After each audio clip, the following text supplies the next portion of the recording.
గబ్బా వేదికగా భారత్తో జరుగుతున్న మూడో టెస్టులో ఆస్ట్రేలియాతో భారీ స్కోర్ చేసింది. రెండో రోజు ఆట ముగిసే సమయానికి ఆసీస్ 7 వికెట్లు కోల్పోయి 405 పరుగులు చేసింది. ట్రావిస్ హెడ్ 152 పరుగులు, స్టీవ్ స్మిత్ సెంచరీలతో చెలరేగారు.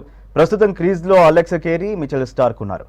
టీమిండియా బౌలర్లలో బుమ్రా 5 వికెట్లు తీసి ఆసీస్ను దెబ్బకొట్టాడు. తొలి రోజు కేవలం 13.2 ఓవర్ల ఆట మాత్రమే సాగింది. వర్షం కారణంగా మ్యాచ్ నిలిచింది. దీంతో రెండో రోజు ఆట అరగంట ముందుగానే ప్రారంభమైంది. వర్షం రావడంతో పిచ్ బౌలింగ్కు సహకరించింది. దీనిని ఉపయోగించుకున్న బుమ్రా స్వల్ప వ్యవధిలో వికెట్లు తీశాడు. 28 పరుగుల ఓవర్ నైట్ స్కోర్తో రెండో రోజు ఆటను ప్రారంభించిన కంగారులను తన బౌలింగ్తో పరిగెత్తించాడు బుమ్రా.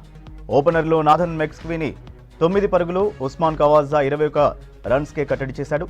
తర్వాత మార్నస్ లబుషేన్ను పెవిలియన్ చేర్చాడు నితీష్ కుమార్. లబుషేన్ అవుట్ తర్వాత క్రీజ్లోకి వచ్చిన ట్రావిస్ హెడ్ దూకుడుగా బ్యాటింగ్ చేశాడు. స్మిత్కు అండగా హెడ్ బ్యాట్ను పనిచెప్పాడు. వరుసగా 4లు, 6లు బాదుతూ స్కోర్ బోర్డును పరుగులు పెట్టించాడు. వీరిద్దరూ కలిసి 4వ వికెట్కి ఏకంగా 241 పరుగులు చేశారు. ఇదే టైంలో ఇద్దరు సెంచరీలు పూర్తి చేసుకున్నారు. వీరిద్దరిని బుమ్రా అవుట్ చేశాడు. కెప్టెన్ ప్యాట్ కమిన్స్ను సిరాజ్ అవుట్ చేశాడు. ఇవాళ ఒక్కరోజే ఆసీస్ 377 పరుగులు చేసింది. 5 టెస్టుల సిరీస్లో ఇప్పటికే చెరో మ్యాచ్ గెలిచి ఇరు జట్లు సమంగా ఉన్నాయి.